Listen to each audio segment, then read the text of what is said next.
photo shoot where it's something like totally sideways? Okay, well that's like every day of my life. Things always go totally sideways. When I was doing a shoot for a mermaid on the beach, like my shorts that I was putting on, because I had like a tiny little thong on under my mermaid tail to like bounce around the beach in, but I had shorts because we were on a public beach. They washed away. And so I had to use my Overwatch jacket to cover myself down the beach for the rest of the time. And that was certainly a time. Never got those shorts back. Really sad about it. I think one of my favorite like convention stories was at RTX a few years ago. I was one of many over the many years to sign this guy's giant dildo. He brought it to RTX every year and he had everybody at Rooster Teeth sign it. And I was one of the lucky chosen few, I guess, who got to sign it. So that's one of those that I was like, all right, this is happening. But yeah, I feel like there's never been a shoot or a con that's gone completely smooth, because then it wouldn't be me. Like, I find some way to mess something up all the time, but the key is to just roll with it. Even if you lose your shorts at the beach. You can ask me anything. Yes.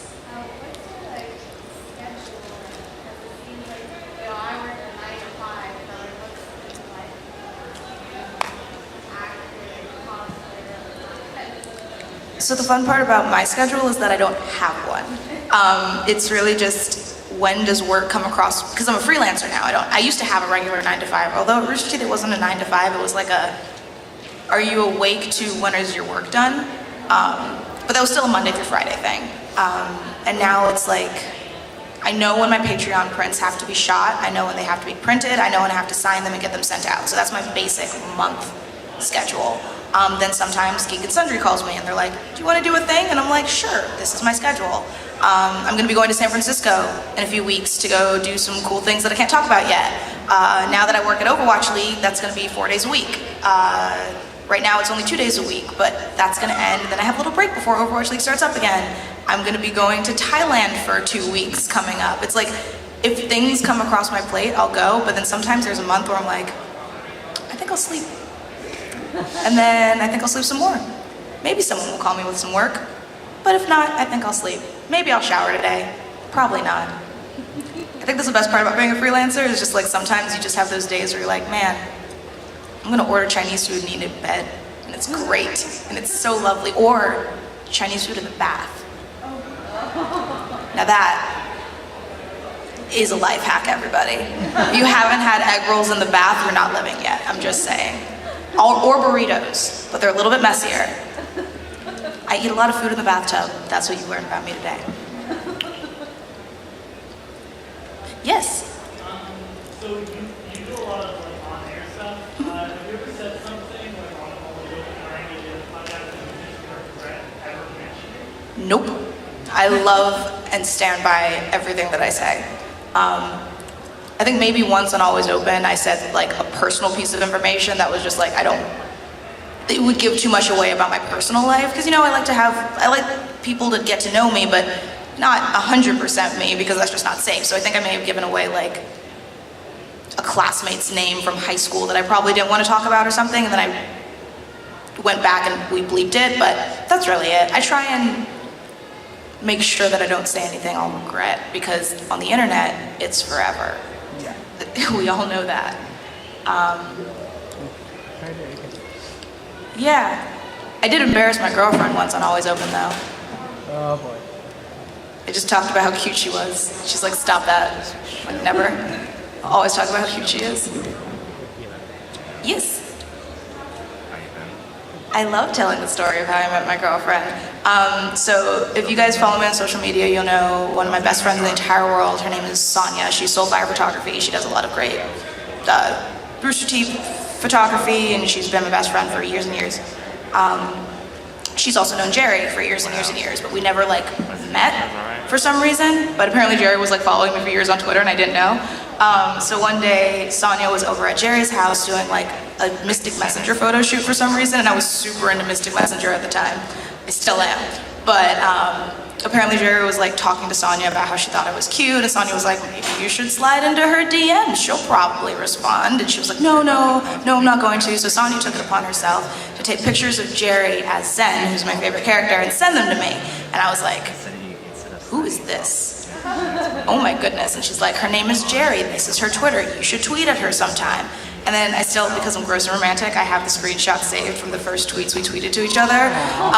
It was like, Sonia tweeted at me that Jerry makes a really good Sailor Uranus, and I was like, oh my god, maybe we should cosplay Neptune sometime. And then Jerry sent me a bunch of pictures of her cosplaying as Sailor Uranus, and I was like, oh my god. And then I DM'd Sonia and I was like, there's no way she's single. And Sonia's like, as a matter of fact, she is single. And I kid you not, from that day we started like talking every day, and then we eventually exchanged Snapchats, which is, you know, the next step in the relationship. And then I followed her private Twitter, which is the next step in the relationship. And then it all started and culminated with Sonia. It was her boyfriend Daniel's birthday, and I was like, oh, I should visit you for your birthday. Maybe Jerry should visit too, since we're long distance. And we both met at Daniel and Sonia's house, and that was like the first time we met and officially started dating. And now we've been together for like almost 2 years. And she's moving out to California soon, and I'm very excited. Long distance for 2 years sucks.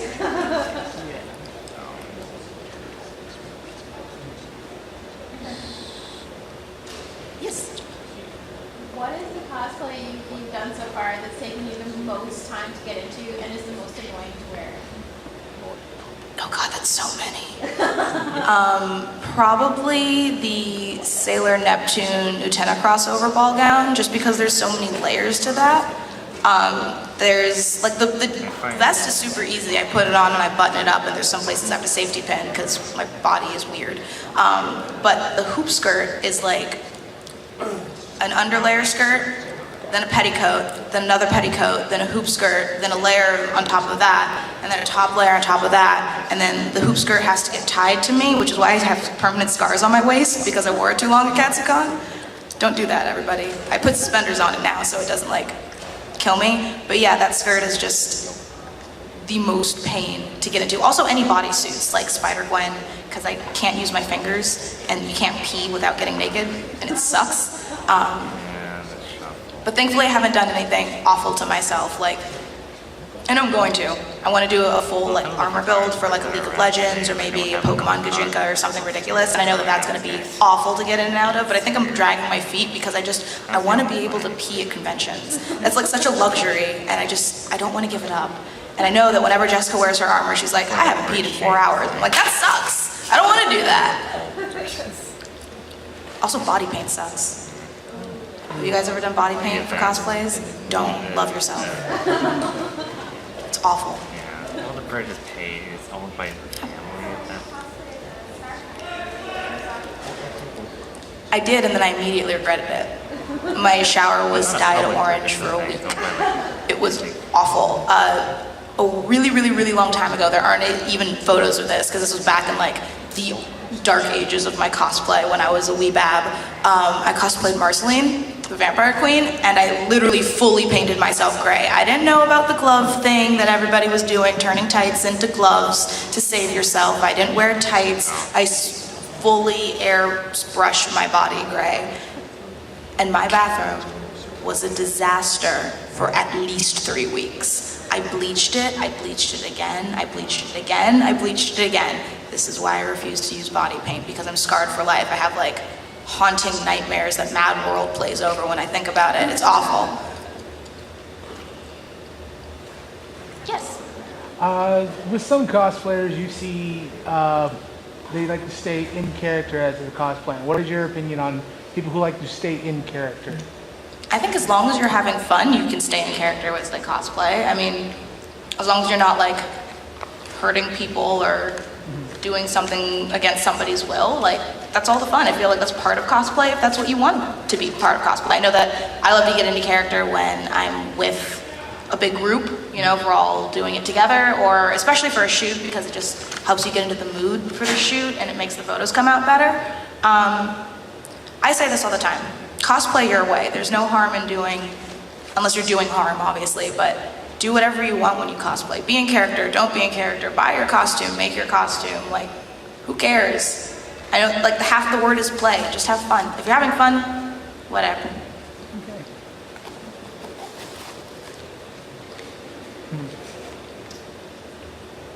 Come on, you guys. I know you have questions to ask. That's why you came to a Q&A. Yes? Yes. Fuck them. Can I say that? Am I allowed to say that? Yeah. Is that thumbs up? Yeah. Fuck them. I mean, I know it's I have to take my own advice because sometimes people always say 100 people can compliment your shirt, but the one person that says, hey dude, nice shirt, haha, fuck you, you're gonna remember it and you're gonna forget about those 100 compliments. I barely take my own advice and I bog myself down sometimes, but just listen to the 100 compliments rather than the one douchebag. The less than constructive criticism is somebody that knows they're not helping and they're doing it because they get a rise out of it or some awful reason, but that's none of your concern. And there's gonna be a million people there to tell you that what you're doing is great, you look great, you're doing a great job, and they mean it, you know? Like, trolls on the internet will always be trolls on the internet, and there's gonna be a moment when you snap. Like, every once in a while, I will quote tweet that douchebag and say something snarky because I just lose my nonsense, but that's every once in a while. Usually it's just breathe and go talk to somebody that you love and you know loves you, and everything's gonna be great. Also, eat cake. Unless you are allergic to gluten, then eat pie. Unless you're allergic to something in a pie, then I don't know, eat a lollipop. Yes, you. So what about like for advice for people who have self-confidence? Like, I used to have the worst self-confidence issues. I still do. I'm still really not happy with who I am. But no one ever will be, I think. Just slowly take your time. Don't force yourself to do anything you're not comfortable with. But when you are maybe ready, push yourself outside your comfort zone a little bit. And I think everyone's gonna have that like breakthrough moment of like wearing a cosplay or getting a picture back that's just like changes your view of yourself, you know?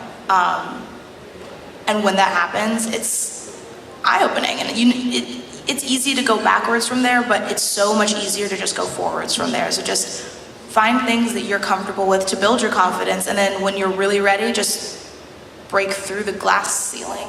Is that the right term? That's probably not the right term, but you know what I'm trying to say.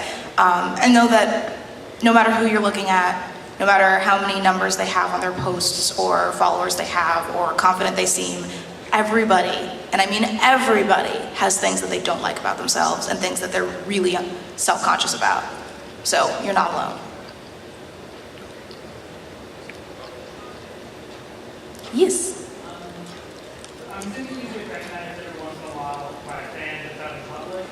Do you have any funny stories or any funny interactions you've had from that? I do. It's my favorite one. It happened twice, and they're both in the same vein. A few years ago at Comic-Con, do you guys know Aisha Tyler? She's like a voice actor and archer. Yeah, so I was walking with Aisha, and somebody stopped me for a photo and asked her to take it for us, and she still to this day won't let me live it down. So that was phenomenal. And the same thing happened in Japan with my dad, and that was the greatest thing. It was literally somebody in Japan was like, oh my God, you're Mika Burton, and he was just like, is this happening? And then they turned to him and went, can you take the picture for us? And he was just like, I'd be honored. It was such a wonderful moment. So I love when that happens.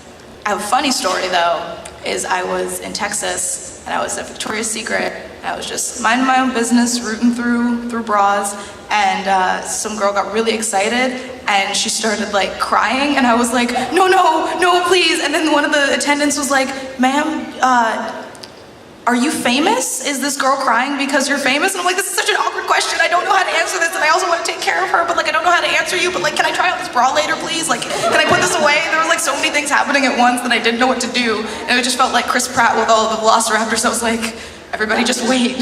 I need to gather my thoughts. So yeah, like I love when people come up and say hi. I don't love when people like take a picture of me from behind and are like, I saw you today at the mall and I didn't say hi, and I'm like, please just come say hi. Don't take a picture of me from behind, from like 40 feet away. It makes me uncomfortable. Yes? You and then you. What is your opinion on like smaller cons like this, like the small homey ones, compared to like giant Comic Con, San Diego, and everything like that? Do you like is it a bit more homey or a bit better? I love small cons because I started in small cons. There's this con that has outgrown its old venue back in Los Angeles called Anime Los Angeles. And when I was a kid, first of all, that was the first con I ever went to. And it was like at a hotel, and you know, even though I lived in LA, I booked a room with my friends. It was the first time I stayed in a hotel room with just a friend, and I didn't need like parental supervision, even though I really should have had parental supervision at the time. And so things like that just remind me of my con upbringing, I guess. So I love smaller cons. And I didn't even go to San Diego Comic-Con this year because it's too big. I can't move, I can't breathe, I can't even cosplay because someone will break it. Even Anime Expo, I've been going to Anime Expo for a decade, and now it's like everybody in the world comes to Anime Expo, and it's not the Anime Expo I remember. So enjoy ConBravo while it's small. It's gonna all of a sudden get huge, and then you'll be like, man, remember when I could walk around ConBravo? You're gonna be a jaded old cosplay grandma like me. Did you have a question? And then we'll go with you, and then we'll go with you. What's your favorite material to work with when you're building a cosplay? I'm sorry, you're gonna have to speak up a little bit, or come to the mic. I was wondering, what's your favorite material to work with when you're building a cosplay? My favorite material to work with in building cosplay? Well, it depends on what I'm making. Anything that's not stretchy, because stretchy fabric sucks to sew.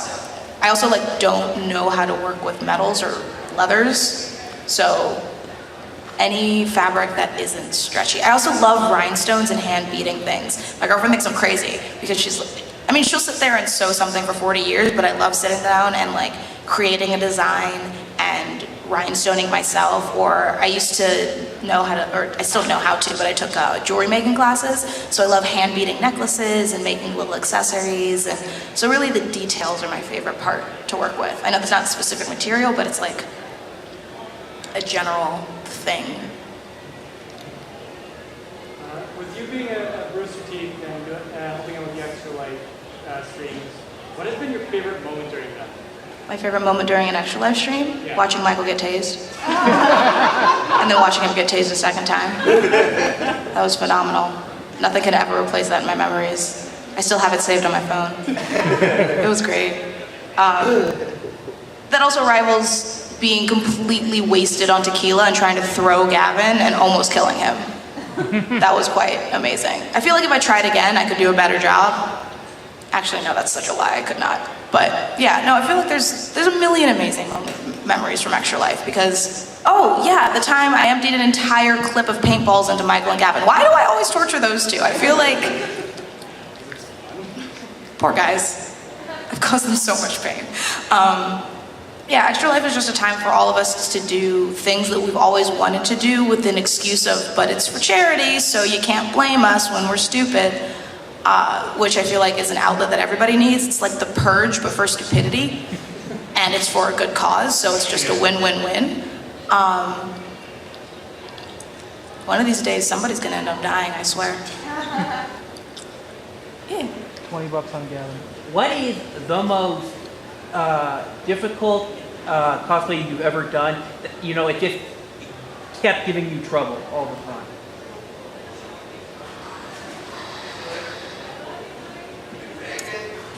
That's a hard one to think about because I feel like it's nothing recent.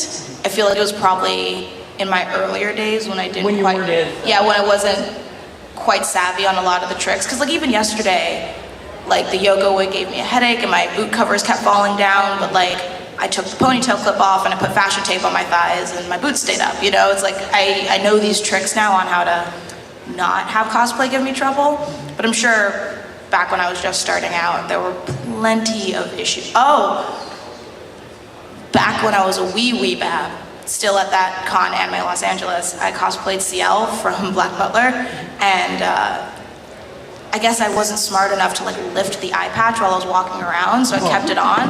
And so my depth perception was shot all to shit. And I was tripping, I fell up the escalator, I fell down the escalator.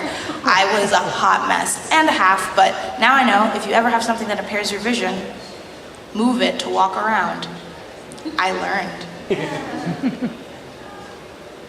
Yes. Any cosplays at this con catch your eye, or like, have you seen anything that's really cool? Yeah, last night at the Masquerade, there were two that were really outstanding. There was a Once Upon a Time group, the Rumpelstiltskin, and forgive me, I don't watch the show, so I'm not sure who the female was, but the detail that those two put into their costumes were amazing. I was lucky enough to actually like judge it and get to like look at the seams and flip open the vest, which was like fully lined, and there were details that like under the vest collar had a patterned lining that matched the rest of the costume, and it was like no one would look at that, but you know that it's there. And and she spent 2 hours doing her makeup because it was liquid latex dots all over her face and then 2 layers of body paint. I'm like, God, I would never do that. That's so much effort. I'm so impressed. And then there's this Mercy that apparently, I didn't judge her myself, but I talked to the other judges, and she made the entire cosplay out of, instead of EVA foam, it was tiny layers of craft foam layered up just to make it lighter and breezier. And her real life is like a stained glass artist, so her paint job was impeccable. So yeah. Nice. I've seen some pretty awesome, crazy stuff, and I'm just like, congrats, Canada. GG. You and then you.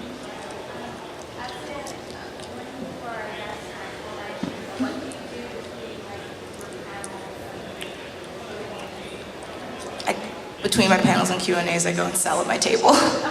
Yeah.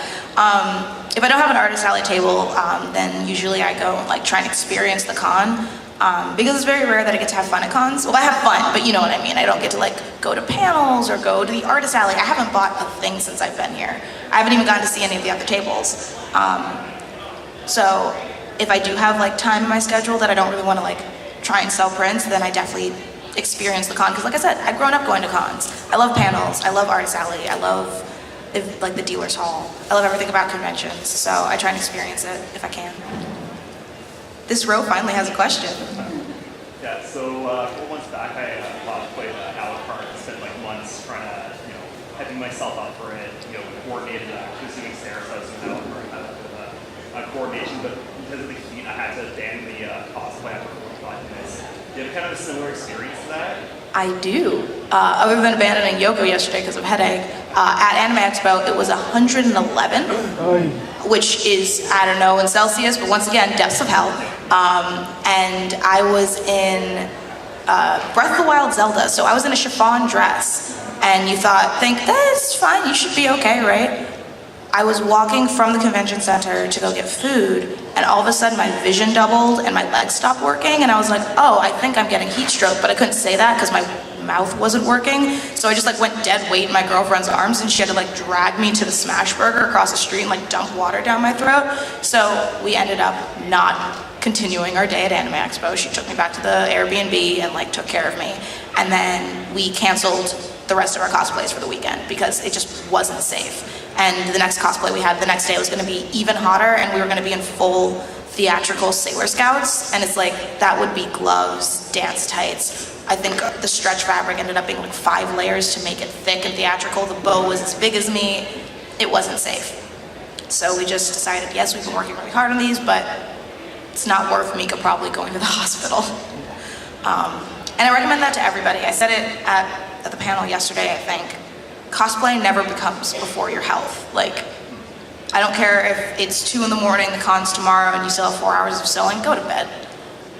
Like, that's not worth it. It's not worth con crunch and being sick and hurting yourself just to get a cool picture. The pictures will be there, the cosplay will be there, you won't, I feel like I have to, once again, I'm the mom of the community. I'm always like, has everybody had their water? Is everybody going to sleep? Please go to sleep. No one sleeps enough in this community, including me. I'm a hypocrite, but still, please get some sleep. For cosplay support at cons and stuff like that, we have the rest areas and stuff like that. What do you think is absolutely paramount to have at those, and what would you like to see more at rest stops like that? It's paramount to have water. Water is really important. I think I'd like to see, it's hard to coordinate because of allergies and stuff like that, but I'd like to see more protein-filled snacks rather than just like candy or chips or something, because Usually when you start feeling faint, protein is what you need. But it's so hard to just give out free food without there being some sort of liability. But maybe more places to sit, maybe less stiff chairs, hand fans or electric fans when people start getting sweaty.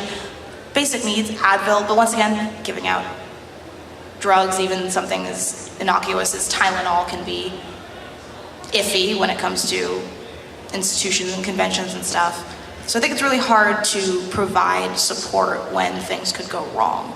But at the very least, water and somewhere to sit, and like quiet rooms. I know a lot more places have started doing like safe space restrooms where it's just quiet and you can sit and you can just take a break from the convention for a while without having to go all the way back to your hotel because it's in the convention center. I feel like a lot more places need that. Because even I get overwhelmed sometimes and don't want to walk all the way back to my hotel room. So there's modified cosplays like superheroes or like fast-food-based. Would you ever do something like that, or do you prefer to do one that are more like the actual character? I cosplay anything. My guidelines for what I'll cosplay is, do I like it? Because there's also things that are interpretations that aren't, a reference to go off of or anything like that, or even I like to just do fantasy concept shoots like mermaids and fairies and deer and fawn and stuff like that. So that's not a character, but it's a pretty concept and I feel like I'd pull it off, I think I once was, when the Wendy's hype was going on, I like played around with the idea of like cosplaying the Wendy's girl, but I don't know what fell through about it. So yeah, just random stuff like that. I really don't care as long as it's cute and I like it. Yeah, you and then you. Just to go back to the story about somebody asking to take your picture with your dad to take the picture for you. Just kind of ridiculous. I didn't until yesterday. I just knew you as a cosplayer and on Rooster Teeth. I had no idea who your dad was. I prefer that. I like people to like me for me. Absolutely. Yeah. I was kind of afraid to ask this question, but I hear with his how the visor gave him. He probably told you this 100 times how it gave him how he hates the visor and stuff like that. As a cosplayer, how would you have modified it to be more to be better? I actually don't know because I feel like they did as many modifications to it as physically possible. But you can't put a string on it because he turns around and it needed to be suspended some way. And unfortunately 3D printing didn't exist back then, so they couldn't have made it out of a lighter material, so sucks to suck. I was wondering if you have any makeup or tools or accessories or anything that you find yourself using a lot in a lot of your cosplays. Yeah, so I'm obsessed with giant lashes. I love huge anime eyelashes, to the point where my girlfriend makes fun of me. I sit there and I Frankenstein lashes together and I like make my own idol lashes. I'm like, these aren't big enough. And she's like, you can't open your eyes. And I'm like, exactly. I don't feel satisfied until you can't even see my eyeshadow because my lashes are too big. So I find myself always going to, do you guys have Daiso here in Canada? In Vancouver, okay, so if you know of Daiso, it's like everything is $2 or under, and it's like a Japanese store, and you can get like everything under the sun. Thankfully, they also have a makeup and lashes section. So I go through with my arm and I just swipe them into a basket, and I create my huge, giant lashes that I love. Also, let's see.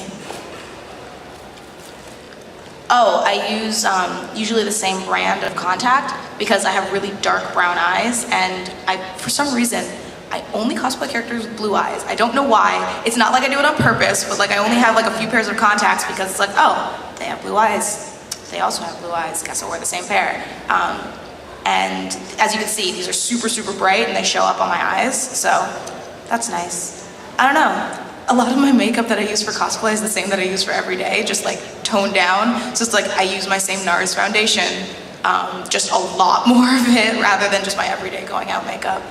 And I don't know. Oh, if you're traveling for cosplay, go on Amazon and look up they're garment bags with pockets in them. So I put all of my cosplays in one garment bag and the accessories go into the pockets. I just fold it up and pack all of those in one suitcase, and voila, when you get to the con, you hang them up and you're done. And it changed my life rather than packing in little packing cubes and everything being wrinkled. It's so great. Also got to be glued hairspray, but who's got to be glued hairspray? Yes.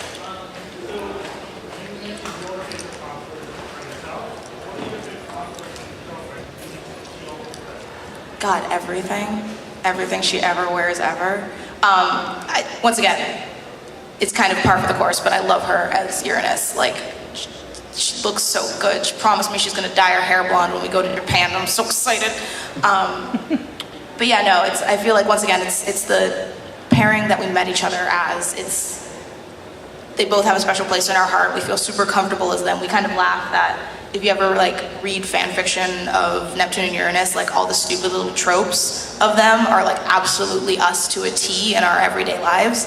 So we feel really comfortable around each other as ourselves, obviously, but we feel really, really comfortable around each other as Uranus and Neptune. So I love her cosplaying that. Also, whenever she cosplays all of my husbandos, she cosplayed Link and she looked amazing. Because she has like that really strong jaw that she can like crossplay, and she's like, what anime boyfriend do you want now? And I'm like, oh my god, I'm so lucky. She's gonna cosplay Noctis. Yes. She's gonna cosplay Sasuke. I mean, same thing, but so excited. If you guys ever want to just like throw more hot dudes at her to cosplay, please do. It makes Mika very happy. You and then you. What's some of your favorite stuff that you don't really get to talk about as much, like music or? Figure skating. I've been skating for almost 3 years now. I took a little break when I moved back to LA because it was just like, I need to focus on settling in and like getting my career started, but now that I feel more settled and my skates have finally made it back to LA, I'm gonna pick it up again, and I usually train with a private trainer, so we can just skate for 2 hours and she can really work on my form or whatever.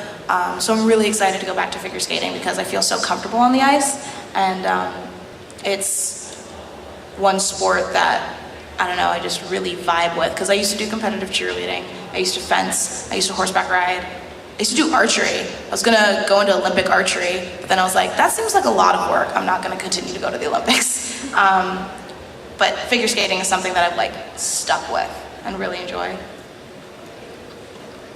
Yes. I heard you recently left, a couple of months ago.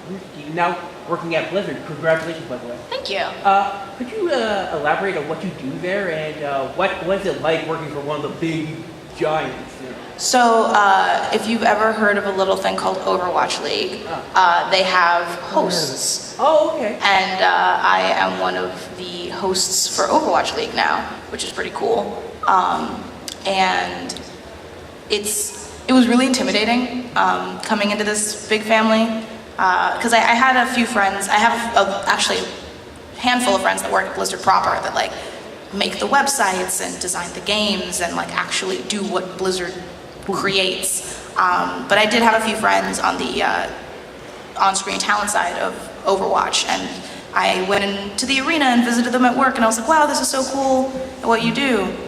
And like smash cut to now, the fact that I'm able to actually do that as well. It's so weird, but all the casters are really nice, and they kind of like welcomed me into the family, and all the hosts are super sweet, and I'm really excited for I can't believe I'm saying this, for my esports career to continue. I never thought that would be a thing I'd ever say, but yeah, I like esports.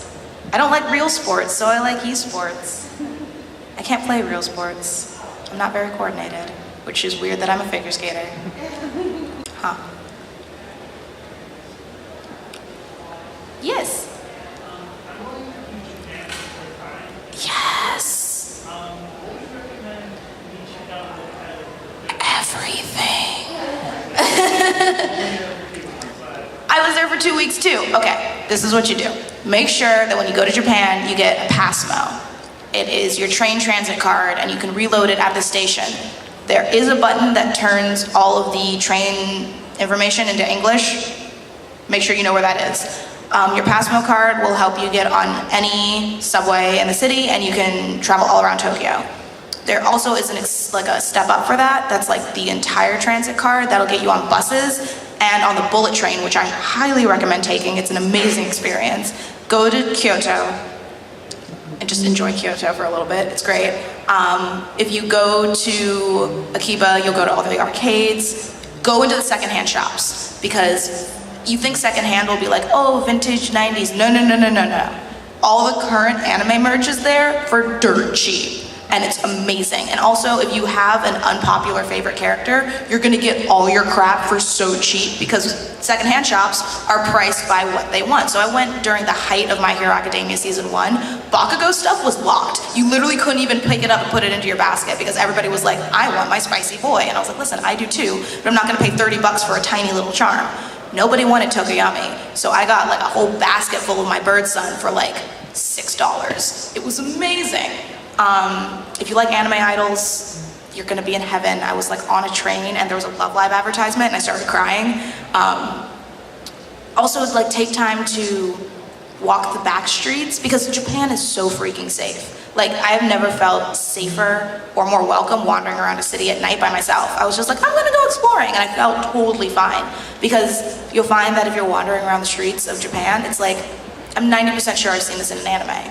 Like, it sounds like a weird stereotype, but like everything is, you feel like you've walked into your dream anime, and it's awesome. Bring coins with you everywhere you go, because there's a vending machine on every corner and you're always gonna want a bottle of milk tea.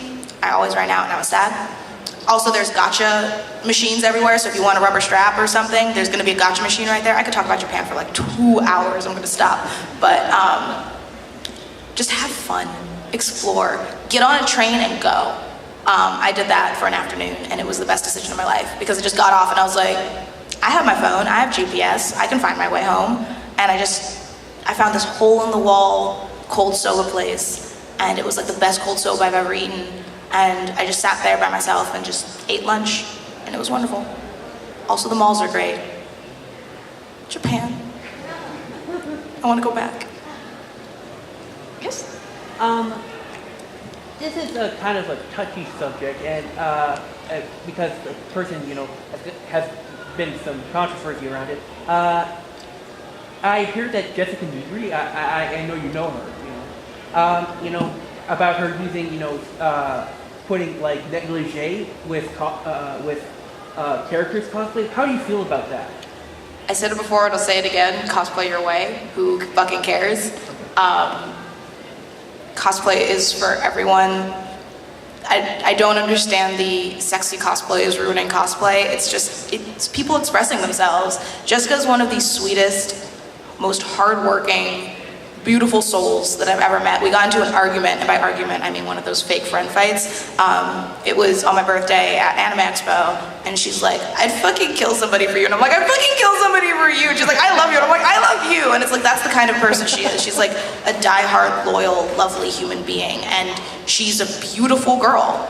And she looks great in underwear. I wish I had her ass. Like, it's just a fact of the matter. But that doesn't mean that anybody else's cosplay is less of cosplay than somebody else, And also, not that it matters, but she's also freaking talented when it comes to armor builds, It's not, and boudoir modeling is a legitimate career. Like, one of my cosplay friends, her actual career is a boudoir model. Victoria's Secret Angels get heralded and praised, and people are obsessed over them, but God forbid sexy cosplay exists, It doesn't make any sense. So just do what makes you happy, I don't know. Yeah. Somewhat related, maybe not quite, but so I actually have a Storm cosplay, but I've worn it a couple times. I really love it. I love the character. I love how I feel when I wear it.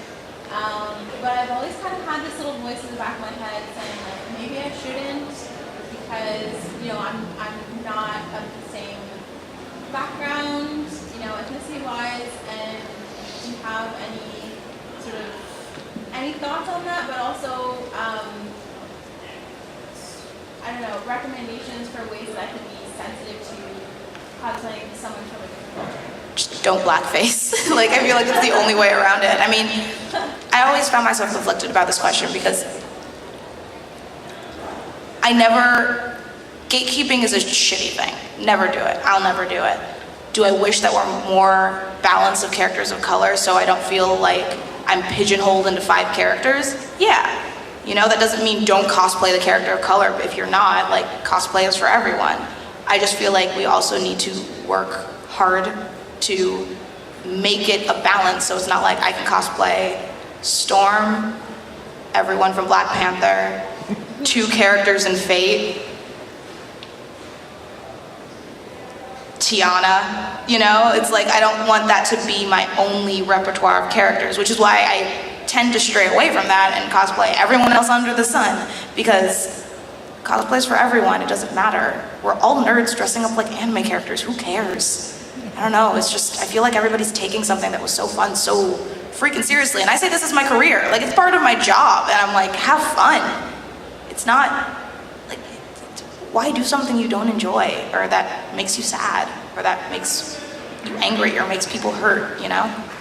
I just want to spread joy to the world, and if cosplaying Storm brings you joy, then yeah, just don't blackface. That's the only stipulation. Yeah. All right. I have a question.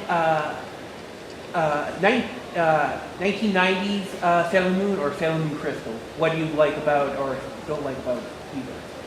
What do I like about both of them? Yeah, or how do you feel about both of them? Well, 90s Sailor Moon I grew up with. I've seen every episode probably a million times. I've seen every movie a million times, specifically Super S, because in my opinion, that's the best movie. Thank you. Crystal I appreciate because it's the original art style, and they don't beat around the bush with Uranus and Neptune's relationship. We're cousins. Yeah, they don't do the cousins thing. Other than that, I'm not the biggest fan of Crystal. I've watched it all, but maybe that's just because I'm biased, you know? Like, I can barely watch the 90s anime subbed, even though I know those voices very well. I love it dubbed, and I don't watch dubs that often. It's just because it's my childhood, you know? So I'll always be biased against my childhood. And also those awful 90s outfits. Oh, they were so bad. Yeah.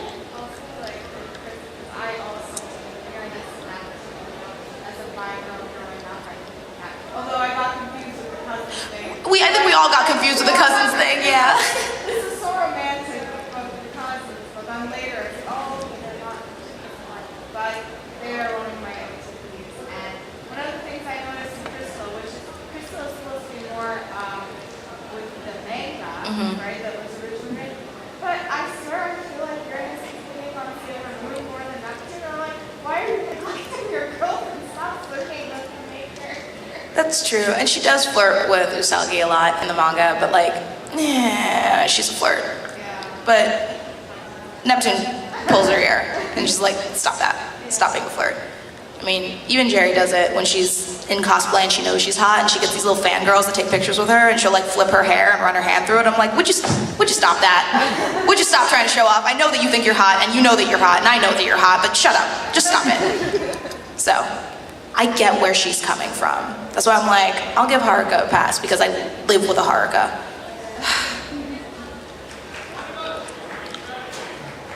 You and then you. Do you have any favorite artists? Favorite artists? Yeah. Do you guys know an artist, Sakimi-chan? I really like Sakimi-chan because I like lewd things.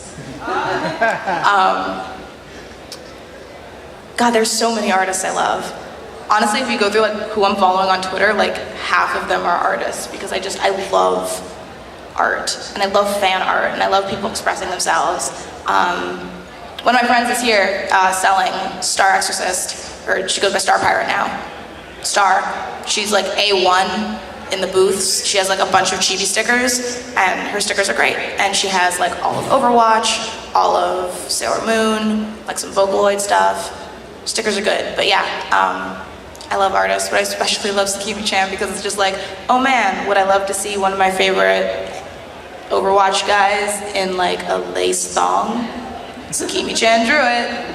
There you have it. She kind of mentioned something. I just wanted to see if you would actually answer it. Do you got any guilty pleasure OTPs? Guilty pleasure OTPs? Kachako from My Hero Academia. Bakugo and Ochako. My girlfriend and I cosplay them. It's good. Guilty pleasure. I feel like that's my most guilty pleasure, even though so many people ship it. I don't know. I gotta go back through like my weird OTP like archive and pull out some weird ones, but I'll come back to you on that. Yes, you and then you. I was just wondering, thinking about, meeting and seeing all these interesting people and guests at cons and stuff, and a lot of us kind of nerd out a little bit. Are there people that you, like, more famous people, maybe actors, maybe musicians, artists, that you would really nerd out about meeting? So it's funny, it's like, growing up in LA, it's hard for me to nerd out over actors, but I nerd out over people in the nerd world. So I met my favorite Overwatch team, New York Excelsior, a few months ago for the first time, and I was like a nervous wreck. It was like 12 Korean boys who play Overwatch, and they're all younger than me, and I'm like, oh my god, it's an honor to meet you guys. Like, oh my, I'm freaking out right now. And I was like barely holding it together when we were taking a picture. But yeah, so it's like anybody that's really influenced my nerd life, I get super nervous about, because it's like you have been a part of this content that's made me who I am. So I think that's when I start getting weird and nerdy and freak outy. God, I feel like there was a moment, I can't quite remember when it was, that I was like, maybe I was at a con with like my dad or something, and like he knew somebody that I was like obsessed with, and I was like, I can't say it, I can't say it, you have to go for me, like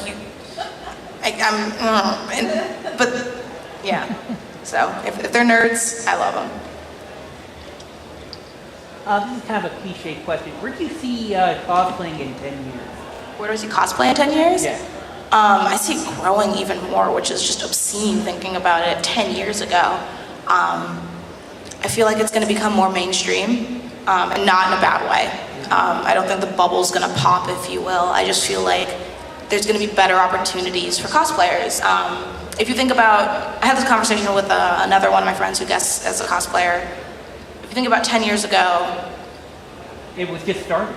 It was just starting, but like actors and voice actors who went to cons, people didn't really know what to do with them. So it was kind of like, I guess you're kind of a guest. And they weren't really treated the best. And now, they're headlining at cons. I can see that for cosplay in the next few years, rather than there just being the cosplayers section. There's gonna be the cosplayers of honor, you know what I mean? It's gonna be a bigger thing. Cosplayers will get more recognition about how hard they work and how it's not just traipsing around in costumes. I feel like every facet of cosplay, whether it be the creation to the post-production, will be really appreciated by a larger audience, which can only be good for all of us, because I said it in the panel yesterday. I remember the days where everybody bought the same shiny, shitty wigs from this one website, and we all had like one foam to use and like wood glue and a prayer, and it was awful, and nobody knew what they were doing. We didn't have these Circle Lenses websites, we didn't have Arta, we didn't have any of this, and now we have 3D printers and Etsy and things like that, and it's like that didn't exist when I started cosplaying. So in 10 years, it can only be better. I'm sure there's gonna be an Etsy specifically for cosplay. There's gonna be like a commissioners coalition, and that's gonna be amazing for incoming cosplayers. Because if you just wanna start out, but like you don't, my first cosplay was this like, literally I'm 99% sure I bought it at Party City Naruto with like the foam sandals, and yeah, like that was my first cosplay. So, and now people's first cosplay are like handcrafted, gorgeous creations from Etsy, and I'm like, man, I wish I had that when I was 10. Like, what even? So yeah, no, it's only gonna get better from here. It's like, I'm still jaded about it. All these college kids that have Ubers now for their, one night stand walks home. I didn't have Uber. I had to walk across campus in some too big for me flip-flops, you guys. Like, now everybody has Uber, and they can just Uber home. No. I had to do that walk of shame. Now all these kids out here with their 3D printers and their commissioned cosplays that look amazing, and how dare they look so great. I had an out of the bag Naruto wig, you guys. I had foam sandals. I had to suffer. Everyone should. At least once, everyone needs their foam sandals and their out of the bag wig. Everyone needs to suffer like we did back in my day. Yes. Okay. Talking about, staying hydrated and everything, about, how you had problems with heat stroke. Have you ever thought for the more involved cosplay of using a refrigeration under suit? Like you see it with people that are allergic to the sun. They wear these suits, but underneath there's it pumps water in like hosing underneath to keep them cool, and then they also use it with astronauts with their suits from overheating. Do you think? I feel like so much can go wrong with that. Yeah. I also There don't. has up on the International Space Station. One of the astronauts almost drowned because there was a leak in the suit. See, so much can go wrong with that. I'd rather die of heat stroke. I also can't imagine those are very affordable. The price is coming down. It's even so. It's like, even I said I got heat stroke in a chiffon dress. There's nowhere to store a refrigeration unit under a chiffon dress. It was just hot out. I feel like if I ever did a massive armor build, I wouldn't wear it in the summer anyway, because I like living. But yeah, maybe like if there's a dire need for it, if like a company's like, you can only wear this cosplay, we're gonna pay you to wear in the depths of summer in Australia, then I'll look into a refrigeration unit. Or I would turn down the money because I don't want to die. I feel like nothing's worth armor in Australia. Or Australia in general. Did you hear like their spiders are as big as people there? I'm 99% sure that's true. I know a few Australians. I'm pretty sure it's true. Fun away. Yeah. I'm going to exclude Japan from this. Okay.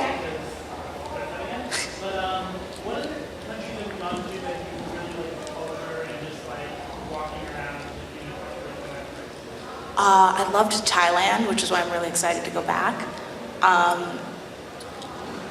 It was just a beautiful place, and I went when I was a kid, so I didn't really get to experience all of it that much. So I'm excited to go back as an adult and like be able to explore. And I know Thailand has like gorgeous waterfalls, and I really want to go see those. And I am obsessed with Thai food, and I know how authentic Thai food can really be in Thailand. So I'm very excited to go experience the food there and like the culture and go shop in the markets and stuff like that. Also just any of the islands. I used to go to Barbados and Bermuda a lot, and Jamaica. Oh God, the culture of just like chilling out in Jamaica is something that I could get used to. It was just so nice, and I feel like I've never been more relaxed than just like on an island with under an umbrella with a drink. I was young then, so it wasn't alcoholic. That's why I really want to go back to the islands now, because like now I can get wasted on a beach, and I've never been wasted on it. But that's a lie. I have been wasted on a beach before. I've been wasted in Jamaica before, and that's a bucket list goal. But other than that, I haven't done much country traveling lately, which I hope to change. Yes. Let me follow up to that then. Assuming you might like to come back to Canada sometime, Yes. And to another con like this, what kinds of things would you like to do the next time you're here, both at a con and maybe, exploring Canada a little bit? So, back in the day, I used to watch this little show called Supernatural. Yes! And I went to the Supernatural convention in Vancouver 3 years in a row.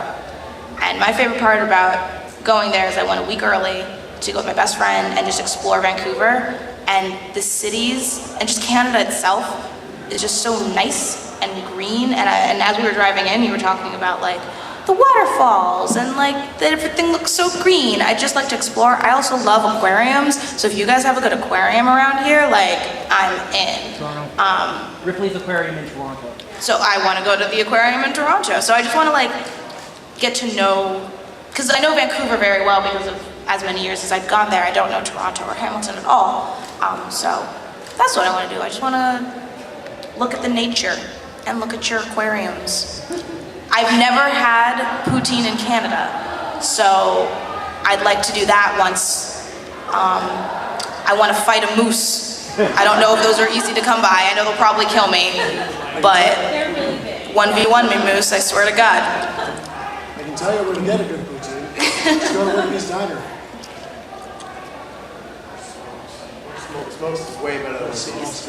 I heard you mention at one of the other panels you have an Egyptian background. Yeah. What do you think of the character design of Manette from Street Fighter V?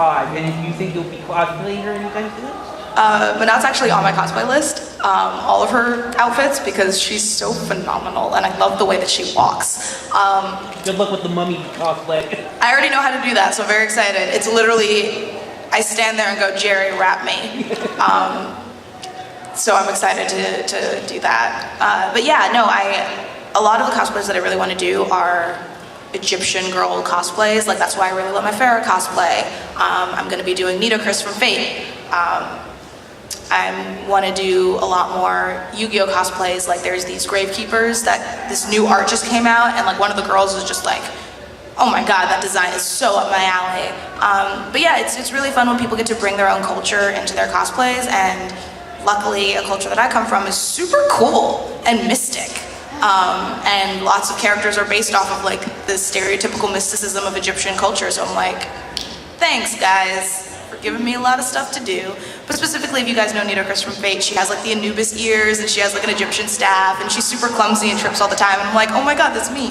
So I'm excited to cosplay her. Other than the fact that her hair literally touches the floor. That sounds awful. I'm gonna die. Yes.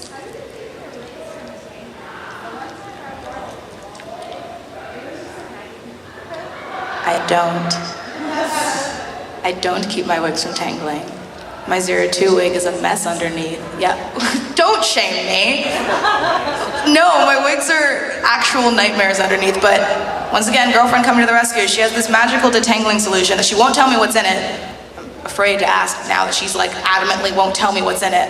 And she sprays it on my wigs, brushes them out, and they're magical. So I just like throw my wigs at her and I'm like, babe, they're a mess. And she fixes them, which she knows that my 02 wig is disgusting and is gonna need fixing. But I had a stocking wig once, like panty and stocking, and I wore it for half of a day. I took it off and it was just like a matted mess. But when I store them, I braid them. That's how I keep them from getting tangled like in storage. But as for wearing it out the con, may the odds be ever in your favor. I don't know. But if you ever have Sailor Moon, like long pigtails, if you put mesh around the pigtails, like very, very fine mesh, but leave the curls at the bottom, your pigtails won't tangle. Just like a tube of mesh. It seems weird, but I swear it doesn't show up in pictures. Are we done? We're done. It's 3:04. So. Time for me to leave. Thank you guys for coming by.